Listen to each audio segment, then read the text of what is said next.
Hello, and welcome to This is USG, a video podcast by the universities at Shady Grove. 9 universities, 1 campus, great results. I'm Ann Kademian, Executive Director of USG. Today, it's my great pleasure to welcome the new president of one of USG's most important educational partners, Montgomery College. Dr. Jermaine Williams became president of Montgomery College on February 28th, having been named to the post after serving since 2019 as president of the State University of New York's Nassau Community College. Dr. Williams' work in higher education over the past nearly 20 years has focused largely on improving access for students, as well as retention, graduation, and post-completion success. He has paid special attention to mitigating institutional, societal, and racial inequalities, and in creating programs and policies that support historically underrepresented and/or marginalized groups. Dr. Williams, welcome to This is USG. Thank you, Ann, so very much for having me. It is my absolute pleasure. We're delighted to have you as well. And welcome to Montgomery County as well. It's very exciting to have you here. We'll talk more about the partnership with USG and Montgomery College, but your role is such an important one for us here in Montgomery County and for USG. And so it's just a delight to be able to get to know you more in anticipation of the work we'll all be doing together going forward. I wonder if we could start with you sharing a little bit about yourself. You know, you're new to the county, new to the role. What's something that stands out that you'd really like to share about yourself? And I want to highlight one term that I heard you use the other day, actually, in a conversation we were having about education in Montgomery County. You used the term equity avengers. And I thought, wow, what a term. This is very exciting. It was inspirational and uplifting, but really gave meaning to the work that we need to do in education. So with that prompt, I'm going to ask you to say a little bit more about yourself and what brings you to Montgomery College. Absolutely. Well, thank you. Thank you again for the opportunity, Ann. And a little bit, so I've been in higher education for about 20 years. I've been in several institutions of higher education that I take a lot of pride in my experience in being able to really being able to stay committed to, as you mentioned, student access, completion, and post-completion success through an equity focus that's also data informed. And I think it's that those last two components, equity focused and data informed, and we can go deeper into both of those. That leads me into this idea of equity avengers, right? It's the idea that we're identifying where the opportunities are within our society, and we're taking an unapologetic look, and not just a look, but action steps towards adjusting, ameliorating, eliminating the gaps that we see. And we know that so many of those gaps are really either systemic and or systematic in nature by virtue of the societies, communities that have been built around us. So that takes the strength of, we want to exact, we want to kind of equity avengers. We want to have that type of movement, that type of fortitude, that type of determination when we talk about our equity work. So it's a little bit about me, and that seems very much, and I'm here day in and day out. It's just further reified that is very much aligned with the core values of not only Montgomery College, but also the county of being very progressive and looking at racial equity and social justice. So I know that I've landed in a place not only professionally, but personally, where I've kindred spirits. So it's a little bit about me and my excitement to join both the college and the county. So. That's great. I want to come back shortly to your point about data informed. This is so important. And I think, the hard look that is required at what we're doing. This is terrific. But I want to pick up going a little bit further back, maybe before your days as a professional in higher education. I've read that you were a defensive football player in your university days, and quite a good one as well at Lafayette College. I wonder if you could, I have a little bit of an athletic history myself and was a student athlete as well. So we have that in common.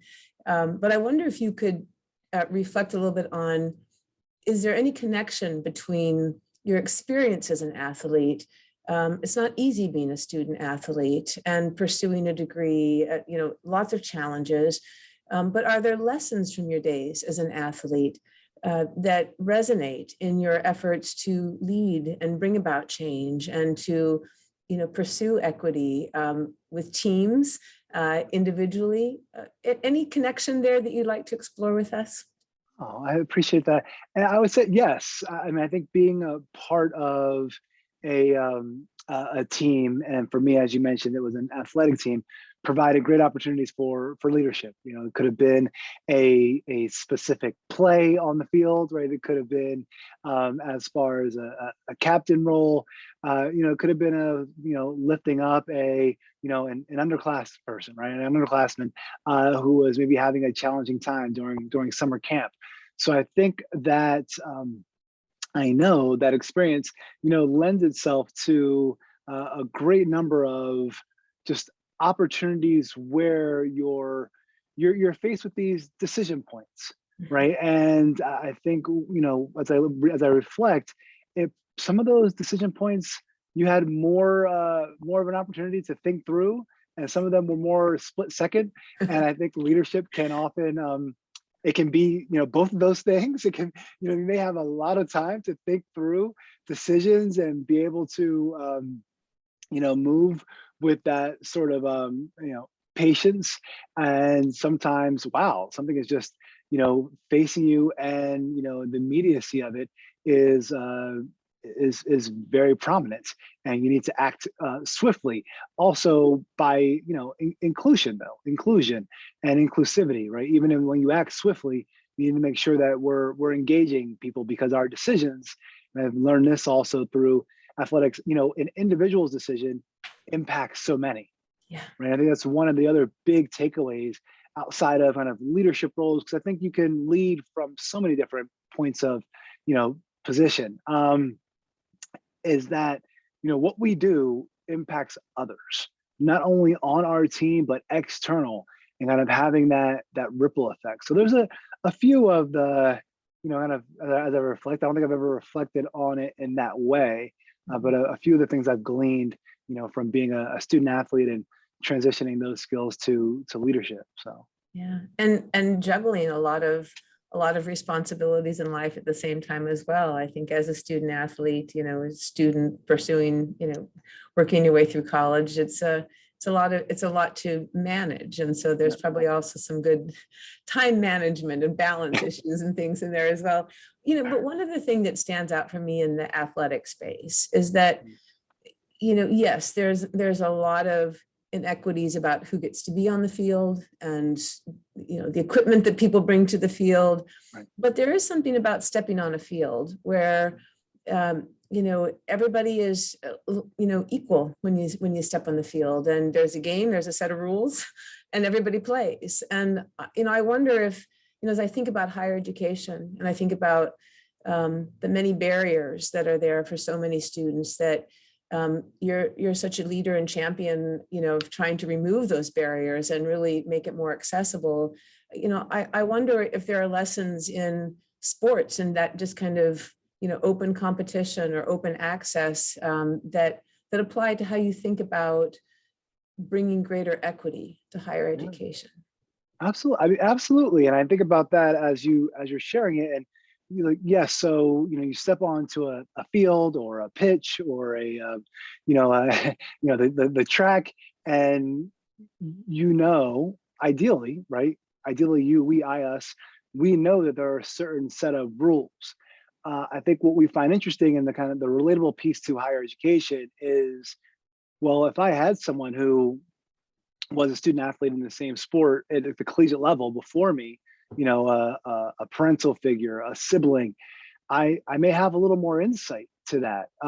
If I, have played that sport growing up and I started by the age of 4, I may have, a lot more higher level of comfortability with that sport. If my high school has the opportunity to pay for scrimmages with other high schools where I don't, I'm not, a penalty is called on me, but it's not costing my team the game because it's a scrimmage, right? It's not going, then I'm have that opportunity to learn. It's kind Yeah. of, one of those things, and we translate that to higher education.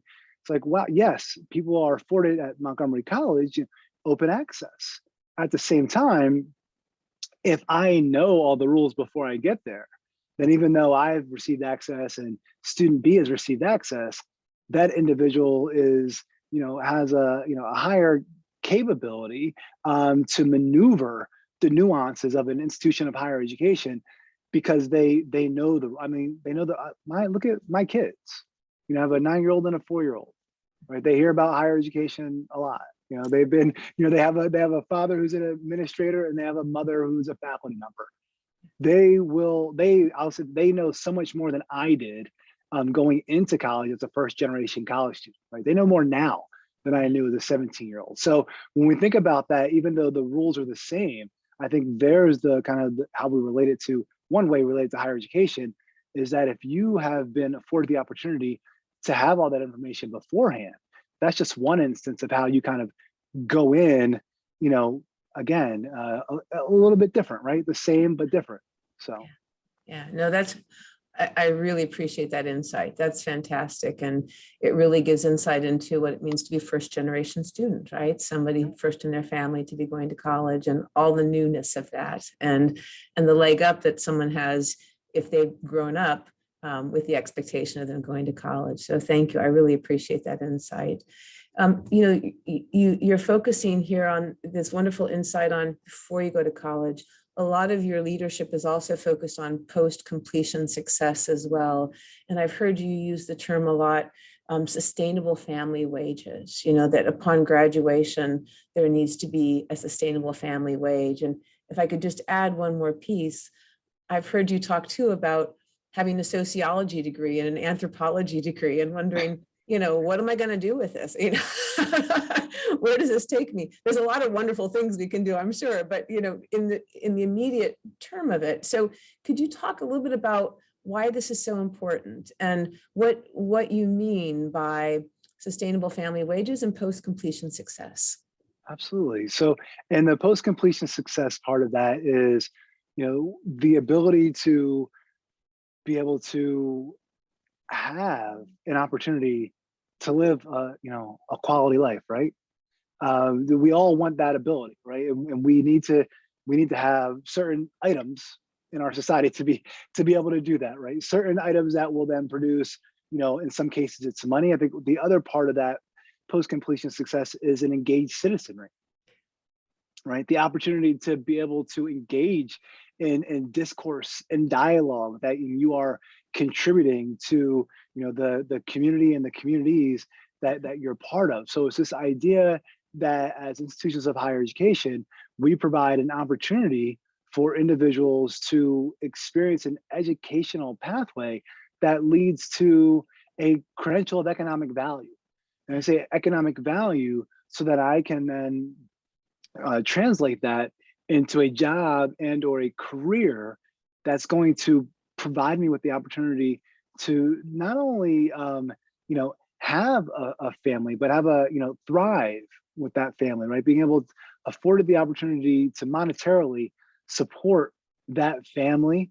And that's what I mean by, the family sustainable wage. And that changes in terms of where you are. And I think that's really important when we look at our academic programs and do we have them linked to professional opportunities that are going to lead to results in that family sustainable wage so that with that job, I have the opportunity to provide for a family either alone or in contribution with someone else, and that engaged citizenry piece. And I think there's an opportunity for us there. And you and I have talked about those points of connectivity in terms of the pathway, right? And the ecosystem and how we ensure that if a student is on a transfer pathway, that they're going towards a 4-year degree that is going to lead to that outcome, right? Because people want to have a good life and they want to make a good living, right? It's pretty. I don't want to oversimplify it, but that's what a lot of us want. So that's what I think of in terms of post completion success. So. Yeah, absolutely. No, it's terrific. And I do think your point about being much more explicit in how we connect higher education opportunities to economic and workforce opportunities is really important. And I think this is where collaborative work around building pathways, building the educational ecosystem can make a huge difference, is making that connection more explicit. It's often implicit, of course it's there, but we don't make it explicit. And I think that your focus on post-completion success is a really important way to start lifting that connection up even more so. So you've been on the job, what now, a full, I don't know, 10 weeks. 10 weeks. 10 weeks. And we gave you, scuba equipment for, snorkel equipment for the deep dive, that throw you right into the deep end and have you go. But, you're just doing, you're just navigating everything so wonderfully. And you've been so engaged with us already and with all of the partners. And it's just very impressive how you've hit the ground running. I wonder if you could share with us a little bit about what you see as some of the priorities as you take the helm of this magnificent institution, Montgomery College, which is, one of the best community colleges in the country, and really, a great source of pride for Montgomery County. As you take the lead of this institution, what are some of the things that stand out for you as your top priorities going forward? I think thank you very much. And I think it's one of those components is, and I'd be remiss if I didn't start with, my top priority is to listen and learn. And I need to figure out so much. There's so much to absorb, and I'm doing my best, and I know, and I will never stop learning. I'm a lifelong learner. But as you know, during those kind of pivotal transition days and months, and we hold similar roles, and dare I say, into your first year and second year, maybe you're a lot of listening, a lot of learning. You're trying to connect the dots, and there's so many dots. So that's, as far as one of my priorities, that is definitely one of my biggest priorities. I want to be able to build on the successes that, as you mentioned, this great institution, Montgomery College, has accomplished. I mean, we have a history of being transformational and innovative, working with so many partners, from MCPS to USG to community partners in terms of nonprofits. I mean, so identifying what those successes are and building on those, identifying new opportunities for success, right? Because we know that we have some opportunities in terms of serving students and individuals who we would like to be our students. And that goes to this priority of meeting unmet need, which is something that we talk about a lot at Montgomery College, is how do we identify student unmet need, and how do we meet that, right? So that students can thrive. One of the things that I'm really proud of, and I'm thank you, Anne, is there's a Presidential Transition Advisory Committee. Right? And one of their components, there's several, but one of their charges is really to look at the traditional work of a community college and the traditional work that Montgomery College has performed, and also the transformational work that's going to take us into the future, ensuring that we're engaging all of our internal and external partners. And I think that is great. Like, how do we appropriately adjust traditional components of the community college mission, that need to be embraced, while simultaneously seeking transformational change that's so desperately needed to ensure, we provide students with the educational, purposeful opportunities that they need. And that's going to, I think, launch us into the future in terms of how we look at what we're providing, how we look at how we structure, how we identify it, how we structure it, how we assess it, how we move forward, the rate of change. I think for some areas, and you and I have talked about this, is going to be pretty fast paced for some opportunities, and for others we may find our niche and be able to follow that through for a little bit longer. But other items, as the world of work changes, right, and the workforce demands change, right, and the regional economy needs change. Individuals like you and I and others are going to have to say, okay, how can we adapt and how can we prototype? I mean, at Montgomery College, an example is we just received the NSF grant for about, a couple $100,000. And, by July, one of the outcomes is we'll have a short-term credential for biopharmaceutical technician. Yeah. Right. And that's being spun up in a few months. Yeah. So when we think about priorities, it's that traditional transformational. It's obviously the listening, the learning, it's the meeting unmet student need. It's how we are also addressing racial and social injustices, all while building this beautiful ecosystem, right, that embraces everybody. So yeah, I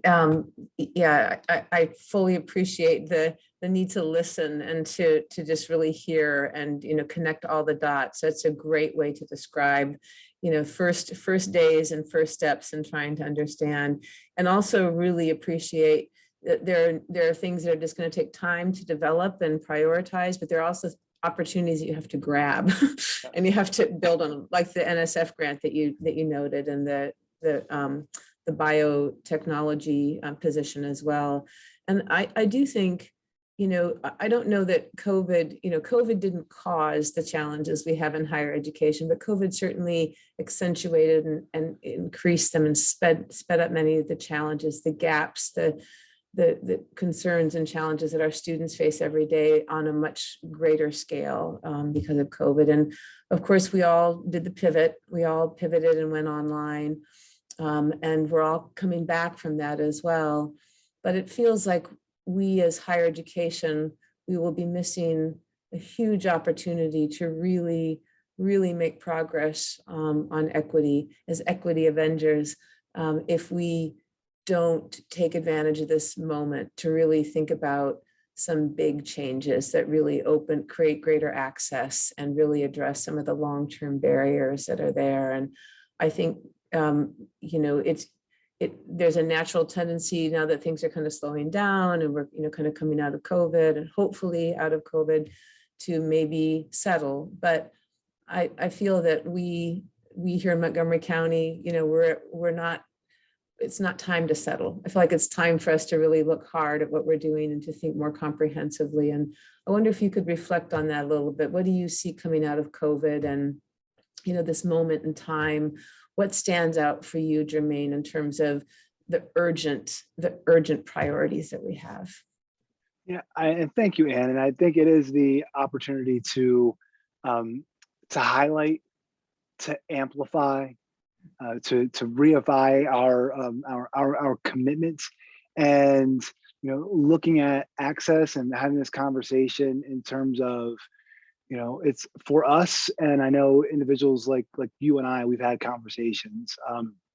We hear enrollment a lot in our in higher education, and I think I think about things in terms of access. I think access to education, access to post-secondary education in current ways and ways that we have not even thought of, in ways that break down barriers between non-credit and credit, right? In ways that look at prior learning assessment, in ways that put us into places and spaces that we didn't think of in terms of whether they be bolstering what we're doing in K through 12 and or with our wonderful USG partners.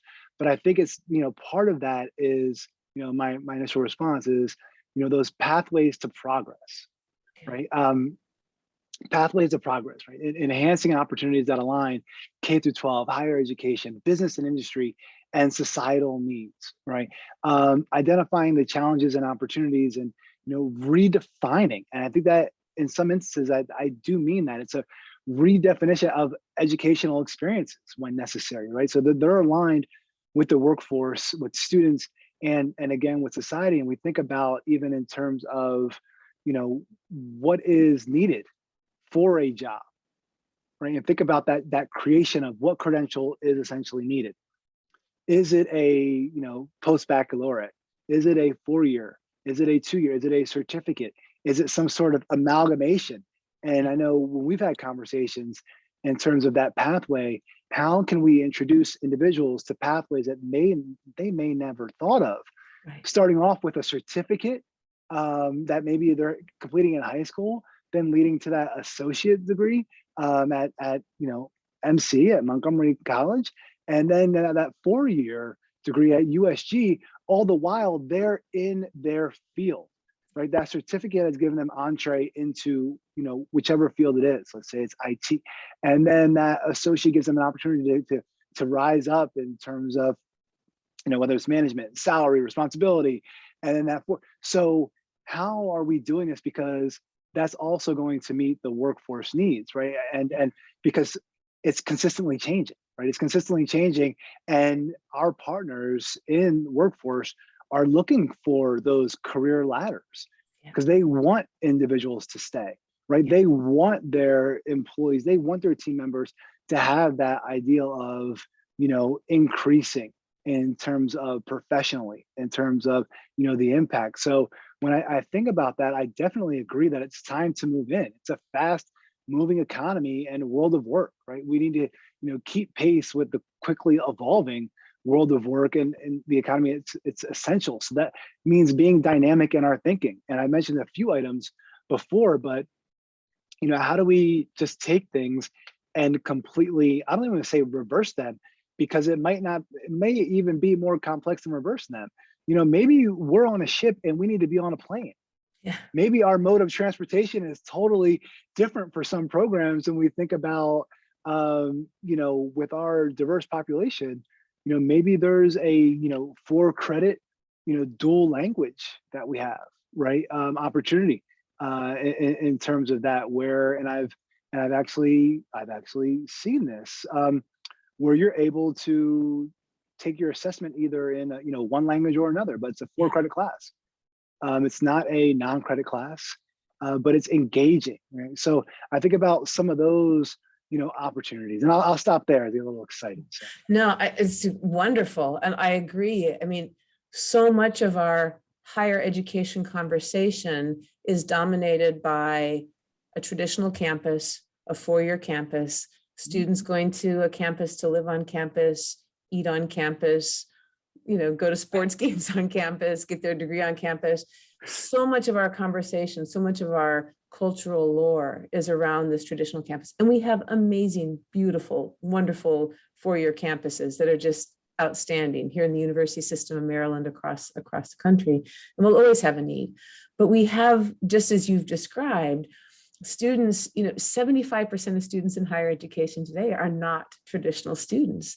They are working. They need to work while they're going to school. They have families. They have all kinds of responsibilities. They may be first in their family to go to college. And this is an opportunity to think holistically about their educational journey and their work journey, their employment journey, and how we can wed these together.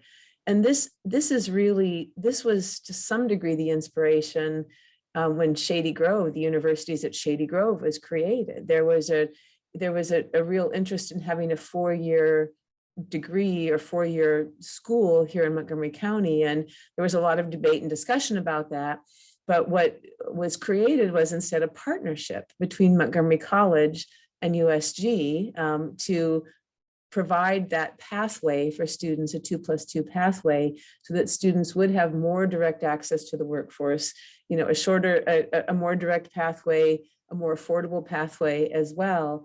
And so that's been a really, it's a unique institution here in the United States. And so we have some real opportunities the partnership is unique, along with MCPS as well, the great partnership that's there with MCPS. So I think we're set up to do some really interesting creative things that can really start tackling these challenges, and I think a really big way.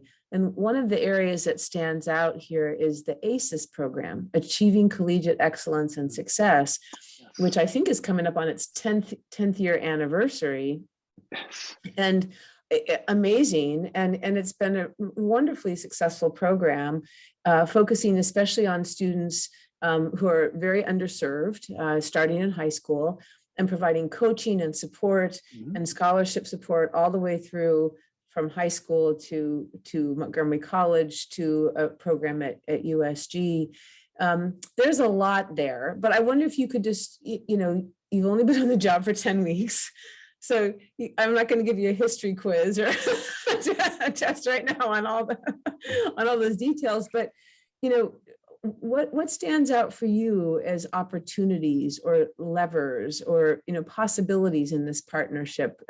Where are some of the areas that you think we might be able to dig in together or build up together with centering the student experience and really putting the student experience first and foremost in front of us? So it's not about preserving our institutions, it's about serving these students. What stands out for you in this kind of unique partnership that we have that as possibilities where we might be able to do some good work together? And I think you hit a really crucial point in terms of, and I'll kind of distill it, and being student ready, right? As opposed to students being college ready. Right, we need to be student ready as we are, supporting, preparing, creating, sustaining, and enhancing the regional economy, right? And we think about programs such as ACES, and I've been, something like 14 MCPS schools, like 2,500 students a year are supported through ACES. Like 99% of the students who are, receive their high school diploma are entering into higher education. So I think, when we think about programs like that, I think it's, can we amplify those types of programs, right? In ways of either serving more students, in ways of outcomes. And I think I still kind of go back to, I'm trying to find my way around, the post-completion success, right? It's not, however many years ago when I went to college and we just tell students, go get a degree, you'll be fine, right? So a lot of people shared that with me. It was grossly inaccurate. It wasn't just any degree and I'll be fine, right? There was in terms of actually supporting myself in the world.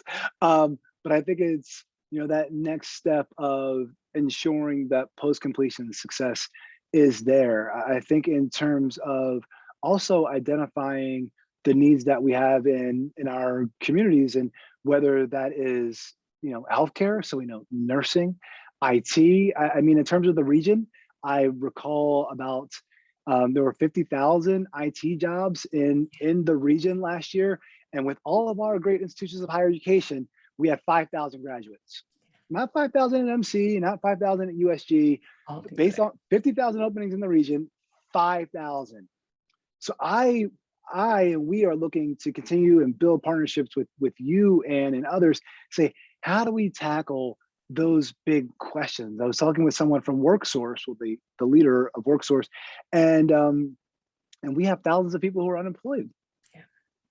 I mean, so we have hundreds of students who are not availing themselves of Montgomery College and the educational experience and transitioning to USG, right? So I think, in terms of how do we answer those big questions and look at who we're not serving through a very dynamic framework, and that you mentioned of, and that, we both talked about is, this paradigm shift.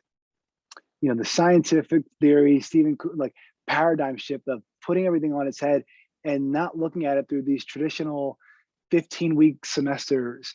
And I mean, I know I can't get the Carnegie credit class, I can't get that change, but let's just have the idea of what if we did not have to do that? What if we didn't have semesters? What if a student could start whenever they wanted to? Yeah. What if we could come to terms, that these experiences in Montgomery County of being maybe a CNA or pick your profession, we're going to get you 6 credits towards this certificate, right? Or this military experience was going to do this. This type of lived experience would provide. How do we make those inroads? How do we have those deep conversations, not about just kind of heads and number of students who are with us, but how this ecosystem is impacting the gaps in income level, based on demographic groups, and the rates of poverty. Because although we are a very well-off county, we do have pockets of poverty. Yeah. Right. So I think getting those large scale questions and leaders like you and I and our awesome teams and everyone who's committed, which are so many people, to think about this in new and different ways that just really obliterate the boundaries. So that's kind of, I'll stop there. No, it's very exciting. I'll wrap up with this final point and then ask for your final thought on this as well. You talk about a paradigm shift, and I think that's exactly right. We're talking about a paradigm shift, and as I listen to you talk about the need to capture the lived experience as educational, right? We have a real bias in our country, in our educational system, about applied research as opposed to bench research or new knowledge research, and yet the applied experience, the applied research, this is where tremendous growth happens. This is what prepares students for great career success. And so I think there's maybe we ought to just own that mantle of of the lived experience, the applied experience, the knowledge from that, and really focus on the practice of things in some ways. And because that is our students have tremendous experience. They have all kinds of life experiences that don't count necessarily in a traditional system, but finding ways to build on those experiences. Every student has a kind of chest or a kind of file or a box, if you will, of their lived experiences that build towards something bigger, towards certificates, towards degrees. I think there's a lot we can do in that space. So let me just ask if you have any final thoughts, or if that applied spin that I just put on raises any thoughts for you. The biggest thought that it raises for me is I'm with you. I agree, and especially looking towards and where we are as a knowledge economy, right? And knowing how quickly everything is changing, that's what we need to be able to embrace those new experiences and all experiences in a way that advance that knowledge economy, right? As opposed to having a list of things that do not count. That's right. Let's just have a list and find out how they count. Yeah. Like, let's have that theoretical framework, right? Of how does it count? Yeah. And that's the last piece I would share, and just my extreme gratitude for being able to have the conversation with you today. So, well, Dr. Williams, Jermaine, this has been a delight, and I look forward to working with you. I look forward to more great conversations. Our partner, Dr. Monifa McKnight, being part of these bigger conversations as well. And thank you so much for your time today and for sharing all of your great insights and vision. It's very exciting, and we're excited to be working with you. Thank you. Thank you so very much. I look forward to partnering. Thank you.